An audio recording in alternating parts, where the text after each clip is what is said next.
Good morning everyone, I am Sharjah और आज मैं आपके साथ एक फ़र्स्ट चैप्टर और एक new chapter that is animal kingdom, इसका मैं रिवीजन लेके आई हूँ। ये मेरा फर्स्ट यूट्यूब वीडियो है और ये मेरा रिवीजन वीडियो भी है, तो इसके साथ मैं आप लोगों के साथ सारा जितना भी चीज़ है वो डिस्कस करूँगी। एनिमल किंगडम में सबसे पहले हम लोग introduction part, basis of classification, level of organisation, बहुत कुछ डिस्कस करने वाले हैं। तो हम लोग सबसे पहले समझते हैं कि एनिमल किंगडम के अंदर होता क्या है, क्या नहीं है, मतलब क्या होता है और क्या क्या हम डिस्कस करेंगे। ठीक है, सबसे पहले बात करते हैं किंगडम क्या होता है। किंगडम, आप फर्स्ट चैप्टर में आप लोगों के लिए वीडियो लेके आऊँगी, उस चैप्टर में हम लोग पढ़ेंगे फाइलम के बारे में पहले। ठीक है, एक पूरा ग्रुप होगा, जीनस, स्पीशीज़, फैमिली, ऑर्डर, ये सब के बारे में। तो बहुत सारे फाइलम ग्रुप ऑफ फाइलम जो होते हैं वो मिलकर किंगडम बनाते हैं। ठीक है, ग्रुप ऑफ फाइलम या ग्रुप ऑफ डिवीज़न जो होते हैं वो मिलकर एक किंगडम बनाते हैं। ठीक है, किंगडम यानी आप साम्राज्य जो हम लोग हिंदी में कहते हैं, एक तरीके से जो जीव हैं उनके बहुत सारे जो अलग अलग प्राणी होते हैं, ठीक है, उनका एक खुद का साम्राज्य हो गया ये एनिमल किंगडम, जो किनके ग्रुप से मिलकर बनता है। Group of phylum is called kingdom, ये हम लिख सकते हैं, group of phylum is called kingdom. ठीक है, ये हम बायो के लिए बोल रहे हैं। किंगडम यहाँ अलग चीज़ होता है, आप इसको हिंदी और हिस्ट्री से मत कर लीजिएगा कनेक्ट। ये बायो का किंगडम अलग है, ग्रुप ऑफ फाइलम। ये फर्स्ट चैप्टर जब हम लोग डिस्कस करेंगे तो उसमें मैं आप लोगों को बताऊंगी कि बहुत सारे जैसे जीनस है, स्पीशीज़ हैं, फैमिली, ऑर्डर, क्लास, इनके बारे में भी हम पढ़ने वाले हैं। ठीक है, तो वो फर्स्ट चैप्टर का वीडियो भी आएगा। ये इसलिए मैं ये वीडियो लेके आई हूँ क्योंकि एनिमल किंगडम थोड़ा वास्ट चैप्टर है और इसको रिविज़न करने में भी थोड़ा टाइम लगेगा। ठीक है, तो इसको मैं पहले लेके आई हूँ और फर्स्ट चैप्टर बहुत छोटा है, वो 1 घंटे का चैप्टर है, वो तुरंत कंप्लीट हो जाएगा। और इसके वीडियोज़ आपको अभी 4 से 5 ग्रुप्स में बटा हुआ मिलेगा। ठीक है, तो अभी हम पहले इसको डिस्कस करते हैं। सॉरी अगर कहीं कुछ मिस्टेक हो रहा है तो 1 मिनट।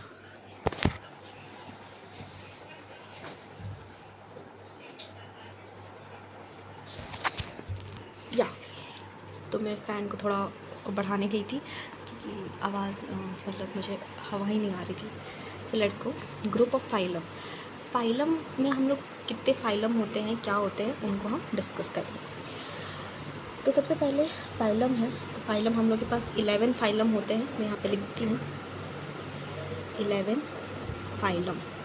एक एक करके हम लोग सारे फाइलम के नाम, ये देखो मैं कोई आपको इसमें ट्रिक नहीं बता पाऊँगी, बट मैं कोशिश करूँगी क्योंकि मैंने खुद जो है इसको बिना किसी ट्रिक के याद किया है। तो आई होप मैं आप लोग को ये चीज़ बताऊँ, क्योंकि आप जितना ट्रिक याद करोगे वो उतना ही आपको कॉम्प्लेक्स बना देगा। ठीक है, आपके लिए बहुत ज़्यादा कॉम्प्लेक्स हो जाएगा, बिकॉज़ आप जितना इसको ईज़िली याद कर सकते हो ना, 11 फाइलम को आप जितना तरीके से ईज़िली याद कर पाओगे, अगर आप एक बार याद करना सोचो कि हाँ मुझे याद करना था, कोई 11 फाइलम आराम से याद हो जाएगा बिना किसी ट्रिक के। और अगर आप ट्रिक याद करने बैठोगे कि मैं ट्रिक याद करूँगा उसके बाद मैं फाइलम याद करूँगा, तो मैं आपको गारंटी के साथ बता सकती हूँ कि आप जो है वो आप फाइलम याद हो ना हो, आपको जो आपने ट्रिक बनाया है वो भी आप भूल जाओगे। ठीक है, तो इसलिए मैं आशा करती हूँ आप लोग को अगर बनाना है ट्रिक तो आप बना सकते हो, बट मेरा ऐसा एडवाइस है और मेरा सजेशन है कि आपको प्लीज़, आपको अगर फाइलम याद करना है, ठीक है, 11 फाइलम, मुझे पता है बहुत अटपटे नाम है, बट मैंने भी ट्राई किया। मैंने ज़्यादा दिन नहीं लिया, एक दिन मैंने याद किया। ठीक है, एक दिन आप लोग भी बैठिए, हर एक नाम को जब आप रिपीट करते हो, लिख के बोलते हो, बोल के लिखते हो, तो उससे आपको जो नाम है वो तुरंत याद हो जाता है। और ऐसे बहुत सारी चीज़ें जो आपको याद करनी, तो आप हर चीज़ के लिए आप एग्ज़ाम्पल बनाते नहीं चलोगे। ऐसे बहुत सारे एग्ज़ाम्पल्स भी हैं जो आपको याद करने हैं, तो उनके लिए भी आप ट्रिक नहीं बना पाओगे। ठीक है, तो इसलिए आपको बेसिकली करना क्या है कि आपको 11 फाइलम और या फिर जितने भी एग्ज़ाम्पल्स, कुछ एग्ज़ाम्पल्स के लिए भले ट्रिक होते हैं, अगर कहीं ट्रिक होगा तो मैं आप लोग को ज़रूर बताऊँगी कि मैंने क्या ट्रिक अपनाया है, क्या है। बट हर चीज़ के लिए आप ट्रिक मत यूज़ करो, और ये खुद कॉम्प्लेक्स अपने आप में, इसमें अगर आप ट्रिक करोगे तो और भी कॉम्प्लेक्स हो जाएगा ये। ठीक है, तो चलिए स्टार्ट करते हैं। सबसे पहले आता है पॉरीफेरा, जिसको हम स्पॉन्जेस भी कहते हैं। सिलेंट्रेटा, ठीक है, टीनोफोरा,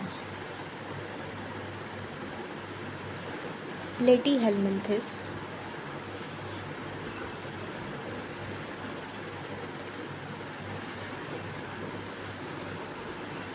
एस्क्लेहेलमिन्थेस। सॉरी, थोड़ा सा लैग हो रहा होगा बिकॉज़ मैं एक हाथ से लिख रही हूँ और एक हाथ से पकड़ी हुई हूँ, तो आई होप आप लोग को मतलब प्लीज़ आप लोग थोड़ा कोऑपरेट करिएगा, ठीक है। ओके, एस्क्लेहेलमिन्थेस। 6 है Annelida. 7th arthropoda.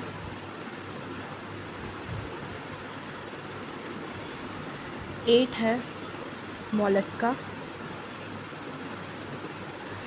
Echinodermata.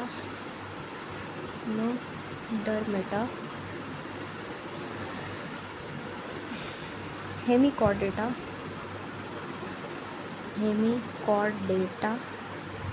And last है कॉर्डेटा। ये आप लोगों को देख के ही थोड़ा सा कॉम्प्लेक्स अपने आप में ही लग रहा होगा कि बहुत कॉम्प्लेक्स नेम है, कैसे याद होगा। कुछ वर्ड्स आपने पहले भी सुने होंगे, आई थिंक ये मोलस्का हो गया, उसके बाद आर्थ्रोपोडा हो गया, एनालिडा भी, ये 3 आपने सुने होंगे। देखिए, याद करने हैं तो आपको ये थोड़ा सा रटना पड़ेगा, इसलिए मैं आप लोगों को इसमें ट्रिक इसलिए नहीं दे रही क्योंकि आप इसमें ट्रिक याद करोगे फिर आपको ट्रिक आप भूल जाओगे।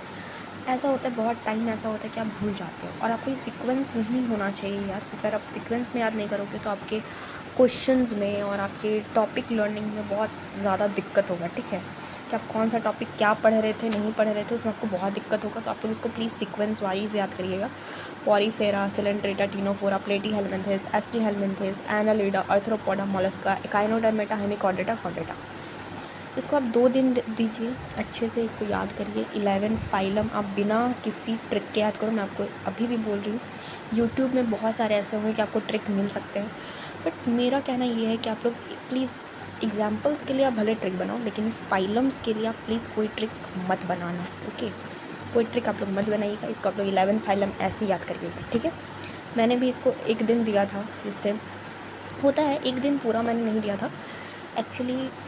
मैंने कुछ चीज़ों को सोचा, मतलब ऐसा होता है ना कि किसी को मतलब रटने की होती है आदत, तो मेरा शायद वैसा है कि मैं रटने में थोड़ा सा, मुझे ऐसा लगता है कि मैं रटने में थोड़ा है। तो कुछ भी वर्ड्स को आप किसी से इमेजिन कर सकते हो, एग्जाम्पल्स मतलब इसके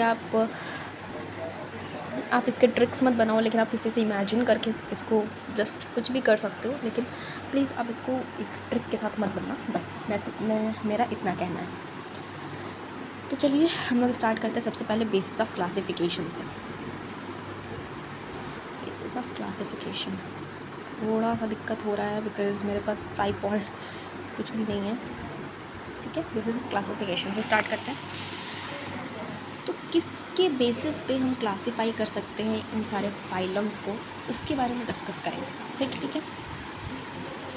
तो सबसे पहले होता है बेसिस ऑफ क्लासिफिकेशन का पहला part, that is level of organisation.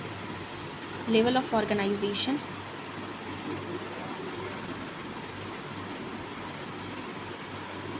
ठीक है। लेवल ऑफ ऑर्गेनाइजेशन होता है जिसको हम LOO से रिप्रेजेंट करते हैं, और कहीं आपको LOO दिखे तो इसका मतलब लेवल ऑफ ऑर्गेनाइजेशन में बता रही हूँ, ठीक है। तो सबसे पहला है सेल्यूलर लेवल ऑफ ऑर्गेनाइजेशन।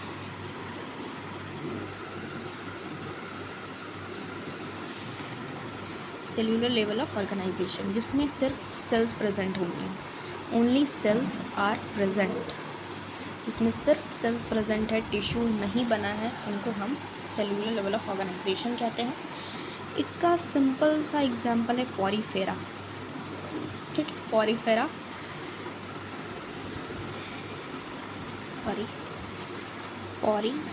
ठीक है। पॉरीफेरा पहला फाइलम है, और पहला फाइलम ही सेल्यूलर ऑर्गेनाइजेशन है। तो आप देख सकते हो यहाँ पे लिखा है पॉरीफेरा स्पॉन्जेस। तो इसलिए मैंने आप लोगों को कहा कि आप लोग इसको सीक्वेंस वाइज याद कीजिए, क्योंकि सेल्यूलर यानी फर्स्ट लेवल ही सेल्यूलर है। हम लोग बने किससे, सबसे पहले मैं आपको ये बताती हूँ, बहुत लोग को इसमें थोड़ा दिक्कत होगा, ठीक है। बेसिकली हम लोग जो हैं, हम लोग का जो पूरा शरीर है एक मल्टी सेल्यूलर ऑर्गेनिज़म, ठीक है। मल्टी सेल्यूलर ऑर्गेनिज़म जो है, बहुत क्लियरली बताती हूँ, ओके।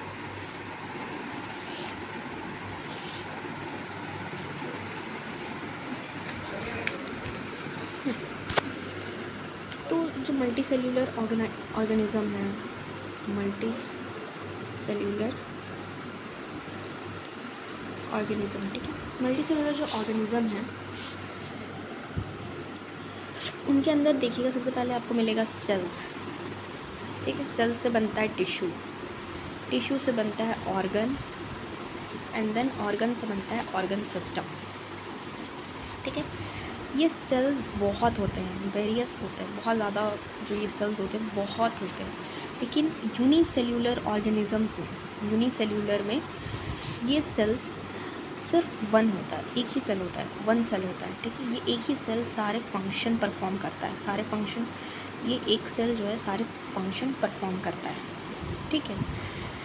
तो बहुत सारे प्लांट्स हो गए, बहुत सारे एनिमल्स हो गए, प्लांट्स में एनिमल्स हो गए, जिसके अंदर सिर्फ सेल्यूलर लेवल ऑफ ऑर्गेनाइजेशन होता है, जो कि सिर्फ सेल से मिलकर बने होते हैं, ठीक है। तो मैं यही कहना चाह रही हूँ।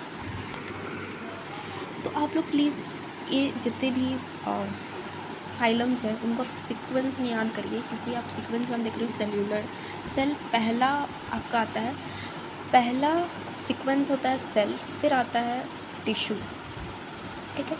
तो अगर आपको ये याद है कि पहला फाइलम क्या था, तो पहला सीक्वेंस में आप उसको एडजस्ट कर सकते हो कि पहला सेल्यूलर होगा, सेकंड जो ये दो है ये टिश्यू लेवल पे आते हैं, बाकी जितने हैं वो आपके, और इधर यहाँ से यहाँ तक जो है वो ऑर्गन सिस्टम में आएंगे, फिर इधर से जो है वो ऑर्गन, इस ऑर्गन लेवल पे आएंगे, ठीक है। हाँ सॉरी, थोड़ा सा लैग भी हो रहा है, मेरा हाथ जो है थोड़ा इधर में करती है तो कैमरा इधर फिसल जाता है फ़ोन, ठीक है। तो कोई दिक्कत नहीं है, एडजस्ट कर लीजिए आप लोग, ओके। तो लेवल ऑफ ऑर्गेनाइजेशन हम लोगों ने cellular level of organisation discuss किया। अब हम बात करते हैं टिश्यू लेवल पे, ठीक है। Tissue level of organisation, tissue level of organisation जिसमें सेल्स जो होते हैं, cells organise to form tissue, ठीक है। सेल्स क्या होते हैं, अपने आप को फॉर्म ऑर्गेनाइज कर लेते हैं, क्या बनाने के लिए, टिश्यू बनाने के लिए, ठीक है। अब हम जो सेल्स होते हैं, सेल से टिश्यू बनता है, मैंने यहाँ पे आप लोगों को बताया सेल से टिश्यू बनता है, तो यहाँ पे वो खुद को अरेंज कर लेते हैं, किस लिए, टिश्यू बनाने के लिए, ठीक है। इसके एग्जांपल्स भी हैं, मैंने आप लोगों को अभी यहाँ पे बताया कि सिलेंट्रेटा, टिनोफोरा एग्जांपल्स हैं टिश्यू लेवल ऑफ ऑर्गेनाइजेशन, तो मैं यहाँ पे लिख भी दे रही हूँ, सिलेंट्रेटा और टिनोफोरा, ठीक है, ये एग्जांपल्स हैं, ओके। अब बात करते हैं ऑर्गन लेवल ऑफ ऑर्गेनाइजेशन। ये इसमें हम लोगों ने देखा टिश्यू ऑर्गेनाइज होता है, अब हम लोग आते हैं ऑर्गन पे, तो इसमें हम लोग का टिश्यू ऑर्गेनाइज होगा, ठीक है। Tissue organise to form organ, ठीक है। टिश्यू ऑर्गेनाइज होके क्या बनाते हैं, ऑर्गन बनाते हैं। इसके एग्जांपल है, इसका एक ही एग्जांपल है प्लेटीहेल्मिन्थेस, ठीक है। प्लेटीहेल्मिन्थेस इसका एक लौता एग्जांपल है, प्लेटीहेल्मिन्थेस, ओके। उसके बाद आता है ऑर्गन सिस्टम, उसके बाद आता है ऑर्गन सिस्टम। अब आप लोगों को समझ में आ गया होगा कि अगर सेल से टिश्यू बन रहा है, टिश्यू से ऑर्गन बन रहा है, तो जाहिर सा बात है ऑर्गन से ऑर्गन सिस्टम बनेगा। तो ऑर्गन ऑर्गेनाइज्ड, अब इसमें ऑर्गेनाइज्ड हम लोग लिखेंगे, ठीक है, सब चीज़ में यहाँ पे सब में ऑर्गेनाइज्ड होना चाहिए, ठीक है, सॉरी। अब इसमें हम लोग क्या होगा, organise to form organ system. ये भी आप लोगों को पता हो कि ऑर्गन से ही ऑर्गन सिस्टम बनता है, मैंने आप लोगों को अभी दिखाया था कि क्या बना, कैसे बना, सेल से टिश्यू, टिश्यू से ऑर्गन, एंड ऑर्गन से ऑर्गन सिस्टम, ठीक है। एक एक सीक्वेंस में चलता है। ऑर्गन सिस्टम का एग्जांपल है एस्किल हेल्मिन्थीज, एस्किल हेल्मिन्थीज से हेल्मिन्थीज अप टू कॉर्डेट या कॉर्डेटा हम लोग यहाँ पे लिखते हैं, ठीक। ये ऑर्गन सिस्टम ऑफ ऑर्गेनाइजेशन। इतनी चीज़ों को आज हम लोगों ने इसमें कवर अप करा है, बेसिस ऑफ क्लासिफिकेशन के अंदर क्या क्या होता है, नहीं होता है। अब हम लोग इसके सेकंड वीडियो को, आज ही मैं इसका सेकंड वीडियो भी डाल रही हूँ, क्योंकि पहला वीडियो बहुत ज़्यादा बड़ा भी है, और आप लोग सबसे पहले तो आप लोग को ये याद करना है, ठीक है। उसके बाद आप लोग ये याद करेंगे उसके बाद इसके बाद जस्ट मैं तुरंत एक और वीडियो डालूँगी, दैट इज़ बॉडी प्लान, ठीक है। तुरंत ये वीडियो जाएगा क्योंकि ये थोड़ा सा मेरा जो हाथ है आप देख सकते हो कैसा हो गया है, रेड कलर का पकड़ पकड़ के फ़ोन को। तो मजाक कर रही हूँ, मतलब मैंने इसको ऐसे पकड़ा हुआ था ना, तो मेरा हाथ में थोड़ा सा पेन होने लगा ऐसे, क्योंकि मैंने अभी तक ट्राइपॉड नहीं लिया और मुझे revision, I have started my revision. तो मैंने सोचा कि मैं अपना रिवीजन कर रही हूँ तो ये मैं अपलोड करती हूँ, जिससे आप लोगों को भी ये बहुत हेल्प होगा कि हाँ ये जो चैप्टर है ये कैसे क्या करना है नहीं करना है। मैं जस्ट इसको तुरंत अभी 2 मिनट में एक और जो अभी मैंने टॉपिक्स बताया आपको उनके वीडियोज़ में मैं तुरंत डाल रही हूँ। ये चैप्टर के कुछ वीडियो पार्ट्स आपको मिलेंगे। ठीक है, थैंक यू।